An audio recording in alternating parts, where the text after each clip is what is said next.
চলে এসেছি chilli swear একটা রেসিপি নিয়ে। তো দেখুন, এটা দেখতে যতটা সুন্দর হয়েছে, এটা বানানোটা কিন্তু ততটাই সোজা। আর এটা রুটি, লুচি বা পরোটা সব কিছুর সঙ্গে খেতে কিন্তু দুর্দান্ত লাগে। তো কথা না বাড়িয়ে চলুন রেসিপিতে চলে এসেছি। এখানে আমি গরম জল করে নিয়েছি, গরম জলের মধ্যে আমি সোয়াবিন দিয়ে দিলাম। তো সোয়াবিনটা আমি ফুটিয়ে নেব, গরম জলে ফুটিয়ে নিয়ে রেখে দেবো খানিকক্ষণ।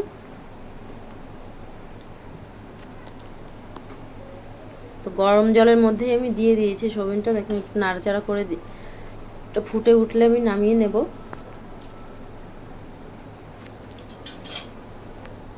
তো সোয়াবিনটা আমি ঠান্ডা করে নিয়ে জল ঝরিয়ে নিয়েছি চিপে চিপে খুব সুন্দর করে।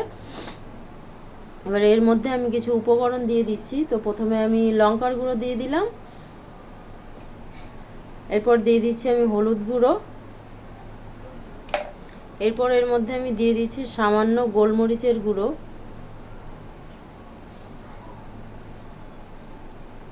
একটা স্বাদ মতো আমি নুন দিয়ে দিলাম। আপনারা সয়াবিন যতটা দেবেন সেই পরিমাণ বুঝে নুনটা দিয়ে দেবেন।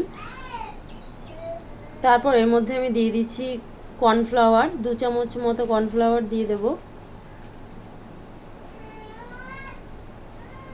তো এবারে সমস্ত উপকরণগুলো দিয়ে আমি খুব সুন্দরভাবে হাত দিয়ে মেখে নিচ্ছি।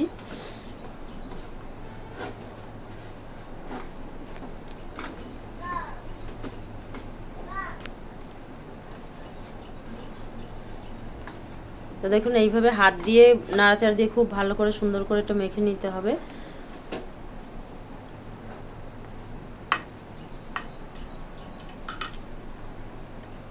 সোয়াবিনটা আমার মাখা হয়ে গেছে দেখুন। এটা একটু ঢাকা দিয়ে আমি রেখে দেব। এদিকে আমি একটা বাটির মধ্যে জল নিয়ে নিলাম খানিকটা। তো জলের মধ্যে আমি দিয়ে দিচ্ছি এখানে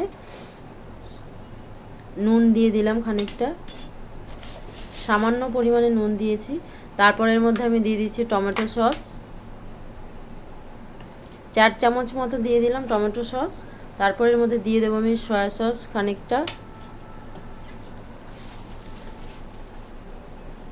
আর এর মধ্যে দিয়ে দেবো কর্নফ্লাওয়ার। তো কর্নফ্লাওয়ার 2 চামচ দিয়ে দিলাম। তারপরে আমি এটা খুব ভালো করে নাড়াচাড়া দিয়ে একটা সুন্দর ঘোল তৈরি করে রেখে দেবো সাইডে। খুব ভালো করে মিশিয়ে নিতে হবে সমস্ত উপকরণগুলো।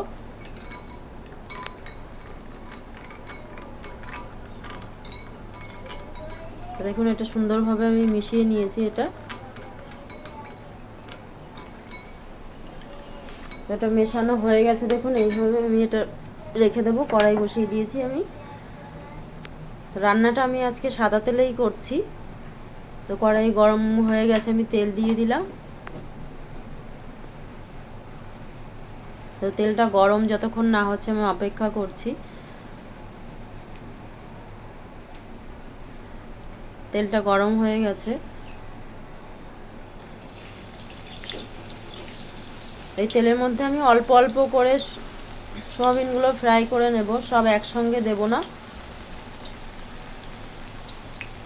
অল্প অল্প করে দিয়ে সুন্দরভাবে লাল লাল করে আমি ফ্রাই করে নেব সোয়াবিনগুলো।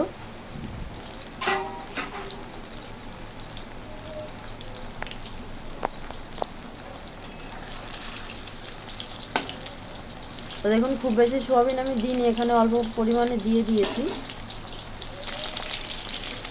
এই সোয়াবিনগুলো আমার লাল লাল করে ফ্রাই করা হয়ে গেছে।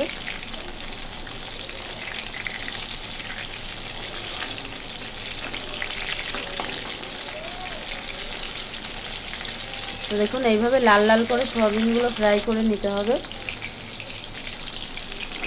সোয়াবিনগুলো তুলে নিচ্ছি আমি। এইভাবে বাকি সোয়াবিনগুলো আমি অল্প অল্প করে ভেজে নেব। সোয়াবিনগুলো সব একসঙ্গে দিলে ভালো করে হবে না ফ্রাই, তাই জন্য আমি অল্প অল্প করে ভেজে নিচ্ছি। বাকি সোয়াবিনগুলো আমি অল্প অল্প করে এইভাবে দিয়ে আমি লাল লাল করে ভেজে নেব।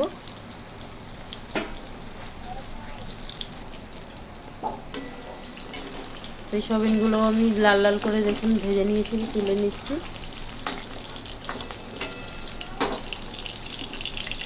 তো এইভাবে সোয়াবিন চিলি যদি আপনারা বাড়িতে তৈরি করেন, একবার খেলে কিন্তু বারবার খেতে ইচ্ছা করবে, খুব টেস্টি হয়।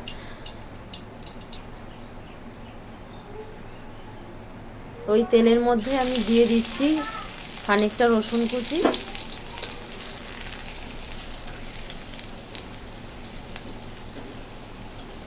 রসুন কুচিটা দিয়ে নাড়াচাড়া দিয়ে সুন্দর করে একটু ভেজে নেব।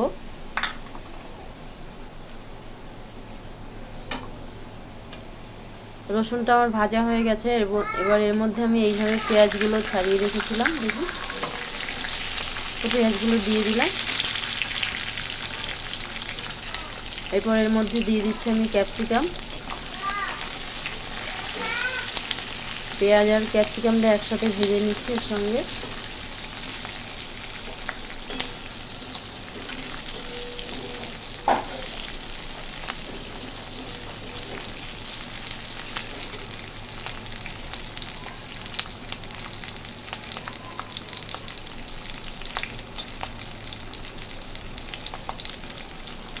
এর মধ্যে আমি দিয়ে দিচ্ছি সামান্য পরিমাণে নুন। সয়াবিনটা সিদ্ধ করার সময় আমি নুন দিয়েছিলাম,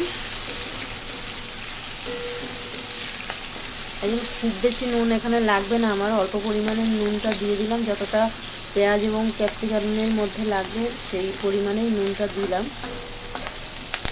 নুনটা সবসময় আপনারা পরিমাণ বুঝেই দেবেন।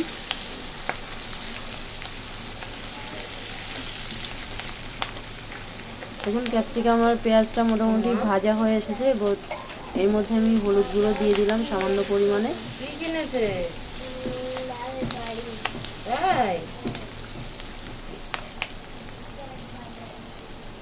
তারপর এর মধ্যে আমি দিয়ে দিচ্ছি অল্প পরিমাণে লঙ্কার গুঁড়ো।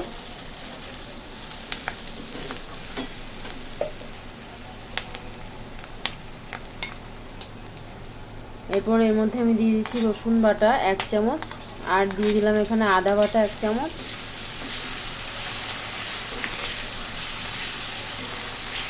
তো মশলাটা দেওয়ার পরেও আমি একটু মশলাটা দিয়ে পেঁয়াজ এবং ক্যাপসিকামটার সঙ্গে কষিয়ে নিচ্ছি একটু মশলাটা।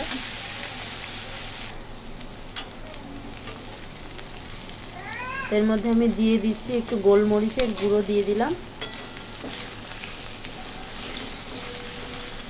এখানে লঙ্কার গুঁড়ো এবং গোলমরিচের গুঁড়ো আপনারা যে যেমন ঝাল খেতে পছন্দ করেন সেই পরিমাণে দেবেন।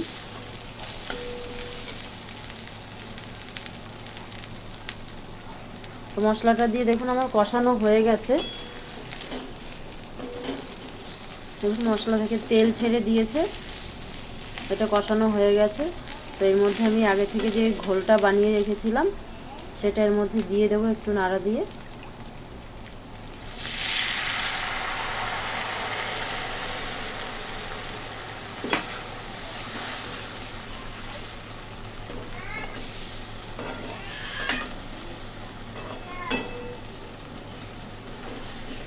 তো দেখুন এখনই কালারটা কত সুন্দর চলে এসেছে।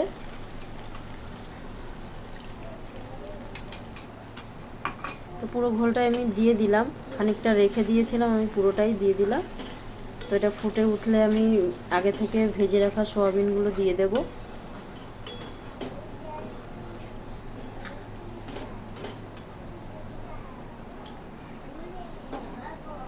তো ঝোলটা ফুটে উঠেছে, আমি তো সয়াবিনগুলো দিয়ে দিচ্ছি এর মধ্যে।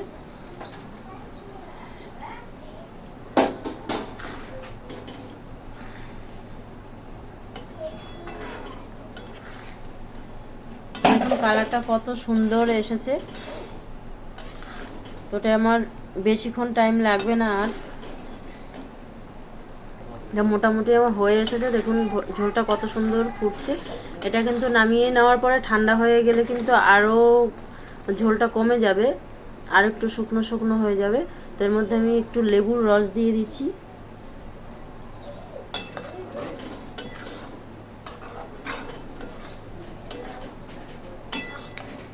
আমার রান্নাটা কিন্তু প্রায় কমপ্লিট হয়ে এসেছে। তো এইভাবে সোয়াবিন চিলি আপনারা একবার বাড়িতে অন্তত তৈরি করে খেয়ে দেখবেন এবং কমেন্ট করে আমাকে তখন জানাবেন খেতে কেমন হয়েছে। আর আপনারা যে যেখান থেকে রেসিপিটি দেখছেন অবশ্যই আমাকে কমেন্ট বক্সে জানাবেন। সম্পূর্ণ ভিডিওটি দেখার জন্য